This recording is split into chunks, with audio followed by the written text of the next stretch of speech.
त्रिया चरित्र जाने ना कोई खसम मार कर सती होई। यह कहावत कोई ऐसी ही नहीं बनी है, इसके पीछे एक लंबी कहानी है। इस कहावत का अर्थ है कि स्त्री का चरित्र एक अबूझ पहेली है, उसे कोई नहीं जान सकता है। वह जलेबी की तरह जटिल व्यक्तित्व की स्वामिनी है, जो उल्टा होते हुए भी सती सावित्री दिखने का प्रयास करती है।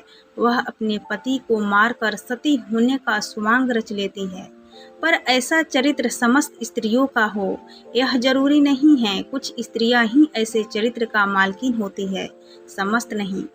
आइए जानते हैं एक कहानी के माध्यम से कि यह कहावत कैसे बनी। इससे पहले कि दोस्तों आप इस कहानी के भावनाओं में खो जाए, आप इस चैनल को सब्सक्राइब कर ले और बेल आइकन को प्रेस कर ले, ताकि जो भी नई कहानी वीडियो आए उसका नोटिफिकेशन आप तक पहुंचे। तो चलिए दोस्तों शुरू करते हैं।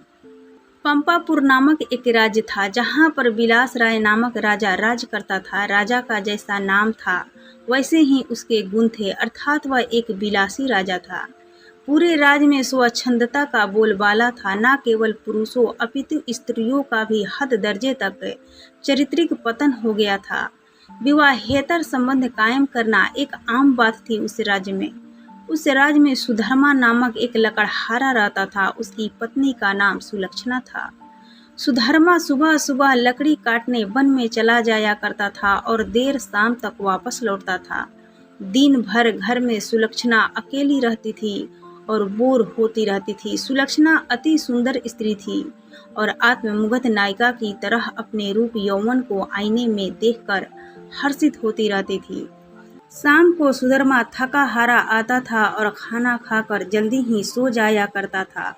सुलक्षणा घर का काम निपटाकर और सज सवर कर जब तक सेज पर आती थी, तब तक सुधर्मा खर्राटों की दुनिया में सैर करने चला जाता था। बेचारी सुलक्षणा मन महसूस कर सेज पर तड़पती रह जाती थी। उसका अतृप्त यौवन खून के आंसू रोने लगता था। घर गृहस्थी का सारा सामान सुलक्षणा ही लाती थी। एक दिन सेठ कहीं गया हुआ था और उसकी दुकान पर उसका नौजवान पुत्र चिंतामणि बैठा था। वह सुंदर तथा बलिष्ठ था। सुलक्षणा उसकी जवानी पर फिदा हो गई। सेठ के बेटे चिंतामणि ने भी सुलक्षणा जैसी सुंदर और सुडौल स्त्री पहली बार देखी थी, इसीलिए वह भी सुलक्षणा की ओर आकर्षित हो गया। दो जवां प्यासे दिल मिल गए तो अब बदन मिलना भी आवश्यक हो गया था। चिंतामणि ने एक मिलन स्थल भी खोज लिया था। सुलक्षणा रोजाना सुधर्मा के सो जाने पर चिंतामणि से मिलने जाने लगी और वह सुबह होने से पहले वापस आ जाती थी। सुलक्षणा और चिंतामणि की रंगरलिया बेरोक टोक चलने लगी। एक दिन सुधर्मा जंगल में लकड़ी काटने गया तो उसने देखा कि एक साधु बेहोश पड़ा है। सुधर्मा ने उस साधु पर ठंडे जल की कुछ छींटे मारे तो साधु ने अपने आंखें खोल दी। सुधर्मा ने साधु को बैठाया और ठंडा जल पिलाया तो उसमें कुछ जान आई। थोड़ी देर बाद उसे खाना भी खिलाया तो उसके बदन में थोड़ी ताजगी आ गई और वह चहल कदमी करने लगा। सुधर्मा ने उस साधु से आग्रह किया कि कुछ दिन वह उसका आतिथ्य स्वीकार करे। सुधर्मा के आग्रह को साधु महाराज टाल नहीं सके और शाम को वे साधु महाराज सुधर्मा के साथ उसके घर आ गए। साधु को देखकर सुलक्षणा के तन बदन में आग लग गई। उसे लगा कि अब उसकी चोरी पकड़ी जा सकती है, इसलिए वह साधु को घर में नहीं रखने की जिद पर अड़ गई। सुधर्मा ने उसके सामने समर्पण करते हुए कह दिया कि साधु महाराज बस 1-2 दिन ही रहेंगे। इस पर सुलक्षणा राजी हो गई। रात में सबने खाना खाया और साधु के लिए आंगन में चारपाई बिछा दी गई। सुधर्मा खाना खाने के तुरंत बाद ही सो गया था, लेकिन सुलक्षणा की आंखों में नींद कहाँ थी। वहां तो चिंतामणि की सूरत बसी हुई थी। उसका मन उड़कर चिंतामणि के पास चला गया था, मगर बदन तो सुधर्मा के घर में ही पड़ा था। यौवन को मन से ज्यादा तन की जरूरत होती है। सुलक्षणा को अपना बदन जलता हुआ महसूस होने लगा। उस आग बुझाने के लिए उसे चिंतामणि की सागर की आवश्यकता थी। सुलक्षणा उठी और उसने देखा कि सुधर्मा खर्राटे ले रहा है। तब वह साधु के पास गई। साधु भी चुपचाप लेटा था। सुलक्षणा ने उसे सोता हुआ जाना और फिर वह बन संवर कर चिंतामणि से मिलने के लिए चल दी। साधु एक अनजान व्यक्ति के घर में ठहरा था और सुलक्षणा ने उसे बड़ी मुश्किल से घर में रहने दिया था। जबकि उसने यहाँ रहने के लिए कहा ही नहीं था। सुलक्षणा के व्यवहार को देखकर दाल में जरूर कुछ काला है, साधु महाराज के मन ने कहा, और वह सोचता ही रहा। इसीलिए उसे नींद नहीं आई और उन दोनों की क्रियाकलाप देखता रहा। जब सुलक्षणा उसके पास आई तब वह दम साध कर चुपचाप लेटा रहा। उसने सुलक्षणा को बन संवर कर कहीं जाते हुए देख लिया, मगर वह चुपचाप पड़ा रहा। उसने यह भी देख लिया था कि भोर होने से पहले ही सुलक्षणा वापस आ गई है। उसे अब सारा माजरा समझ में आ गया था। दूसरे दिन सुधर्मा जब जंगल से लौटा तो साधु ने उसे अपनी पत्नी से सावधान रहने को कहा और यह भी कहा कि उसकी पत्नी किसी से मिलने रात को कहीं जाती है। इस पर सुधर्मा को सुलक्षणा पर बहुत गुस्सा आया और उसने सुलक्षणा को मारा पीटा। उसने सुलक्षणा को एक खंभे से बांध दिया और सो गया। सुधर्मा के मकान के पड़ोस में हरि राम नाई रहता था, जिसकी पत्नी का नाम सुशीला था। सुलक्षणा की तरह सुशीला भी एक चरित्रहीन स्त्री थी। उसका भी एक यार था। चूंकि दोनों एक ही नाव पर सवार थी, इसीलिए दोनों घनिष्ठ सहेली बन गई थी। दोनों सहेलियां एक दूसरे के संदेश लाने जाने का काम करती थी, इसलिए दोनों स्त्रियां एक दूसरे की प्रेमियों से भली भांति परिचित थी। उस रात जब काफी देर तक सुलक्षणा नहीं आई तो चिंतामणि को चिंता होने लगी। वह भागा भागा सुशीला के पास आया और सुलक्षणा को बुला लाने के लिए सुशीला से कहने लगा। सुशीला सुलक्षणा के घर गई तो उसे खंबे से बांधा पाया। तब सुलक्षणा ने सारी कहानी बता दी। सुशीला ने चिंतामणि का संदेश सुलक्षणा को दिया तो सुलक्षणा ने अपने बंधे होने की मजबूरी बता दी। इस पर सुशीला ने कहा, ऐसा कर, मैं तेरे बंधन खोल देती हूँ, तू चिंतामणि से मिल आ, तब तक मैं यहाँ बंधी रहूंगी। उसके इस प्रस्ताव पर सुलक्षणा की बाँछें खिल गई और वह अपनी जगह सुशीला को बांधकर चिंतामणि से मिलने चली गई। साधु महाराज यह सब खटराग देख सुन रहे थे, मगर वे चुपचाप खाट में दम साधे पड़े रहे। रात में जब सुधर्मा की नींद खुली तो उसे सुलक्षणा पर थोड़ी दया आई और उसने सोचा कि उसने कुछ ज्यादा कठोर रूप धर लिया है, अब सुलक्षणा को खोल देना चाहिए। लेकिन मन ने कहा, अगर वह फिर से अपने प्रेमी से मिलने चली गई तो अब इस सवाल का कोई जवाब नहीं था उसके पास। उसने सोचा कि इस बार यदि सुलक्षणा वचन दे दे कि वह अपने प्रेमी से मिलने नहीं जाएगी, तब वह उसे खोल सकता है। सुधर्मा ने जोर से आवाज लगाई, कलंकिनी, अगर मुझे तो यह आश्वासन दे दे कि तू उसे मिलने नहीं जाएगी तो मैं तेरे बंधन खोल दूंगा। लेकिन वहां पर तो सुलक्षणा नहीं अपितु सुशीला बंधी हुई थी। सुशीला ने सोचा कि यदि वह कुछ भी बोलेगी तो उसकी आवाज से सुधर्मा को पता चल जाएगा कि वह सुलक्षणा नहीं कोई और है, तो फिर सारा भंडा ही फूट जाएगा। इसीलिए वह कुछ नहीं बोली। उसके इस तरह चुप रहने पर सुधर्मा को गुस्सा आ गया और उसने गुस्से में आकर कुल्हाड़ी फेंक कर दे मारी।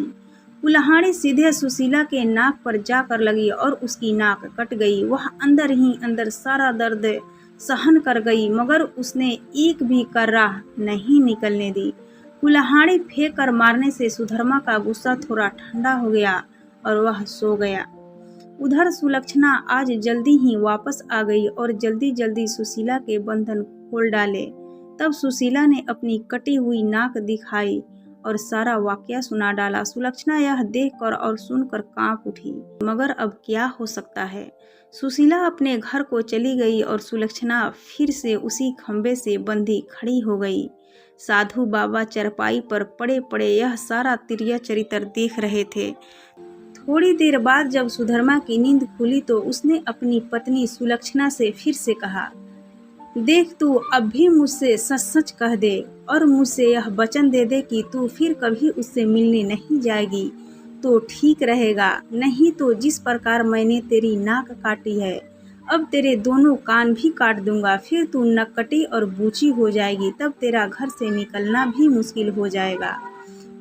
इन शब्दों को सुनकर सुलक्षणा के षड्यंत्रकारी दिमाग में एक युक्ति सूझी। उसे पता था कि नाक उसकी नहीं सुशीला की कटी है और इस बात का पता सुधर्मा को नहीं है, अतः इस नासमझी का फायदा उठाना चाहिए। तब उसने तिरिया चरित्र दिखलाते हुए नाटक करना शुरू कर दिया और जोर जोर से रोना शुरू कर दिया। रोते रोते बोली, तुम मर्द लोग बड़े बेरहम होते हो, अपनी पत्नी पर झूठा इल्जाम लगाकर उसकी नाक काट देते हो। मैं कोई उल्टा स्त्री नहीं हूँ जैसा कि तुमने मुझ पर आरोप लगाया था। मैं एक पतिव्रता स्त्री हूँ और मैं आज तुम्हें यह सिद्ध करके दिखा दूंगी कि मैं कितनी सती, नेक और पतिव्रता हूँ। ऐसा कहकर उसने आसमान की ओर देखा और भगवान को संबोधित करते हुए बोली, हे प्रभु, हे माता गौरी, हे समस्त देवी देवताओं, हे दसों दिशाओं, आप सभी मेरी बात ध्यान से सुनो और मेरे साथ न्याय करो। मैं यदि तन मन और वचन से एक पतिव्रता और सती स्त्री हूँ, तो मेरे पति ने मुझ पर जो बदचलन होने का आरोप लगाकर जो मेरी नाक काटी है, वह नाक फिर से जुड़ जाए और एक पतिव्रता स्त्री क्या होती है यह पूरे जग को पता चल जाए और वह ओम नमो भगवते वासुदेव नमः का जाप करने लगी। सुधर्मा यह सब देख और सुन रहा था। अभी 3-4 बार ही मंत्र का जाप हुआ था कि सुलक्षणा चीख पड़ी, मेरी नाक जुड़ गई, मेरी नाक जुड़ गई, मेरी नाक पहले जैसे हो गई। हे भगवान, तेरा लाख लाख शुक्र है जो तूने एक पतिव्रता स्त्री की लाज रख ली और मुझ पर बदचलन होने का झूठा आरोप जो मेरे पति ने लगाया था उसे खारिज कर दिया। मैं आपका यह उपकार जिंदगी भर नहीं भूलूंगी, हे भगवान।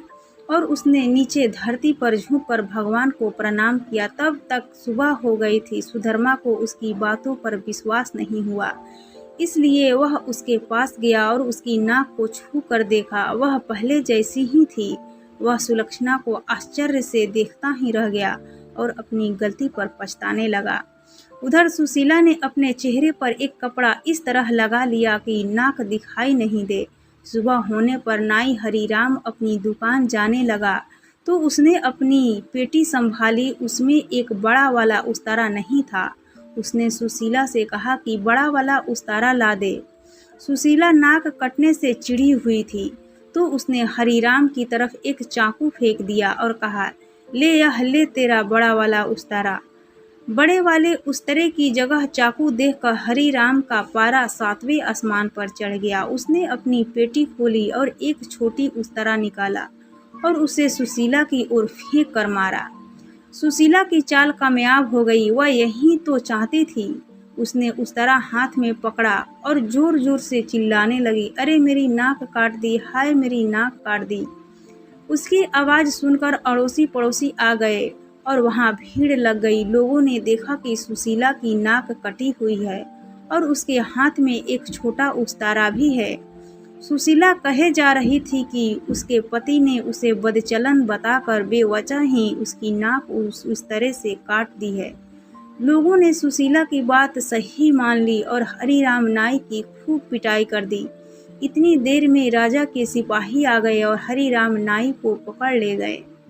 राजा की अदालत में मुकदमा चला। सुशीला ने स्वयं को सती सावित्री पतिव्रता बताते हुए अपने पति पर आरोप लगाया कि उसने उसे बदचलन बताकर उसकी नाक उस उस्तरे से काट दी है।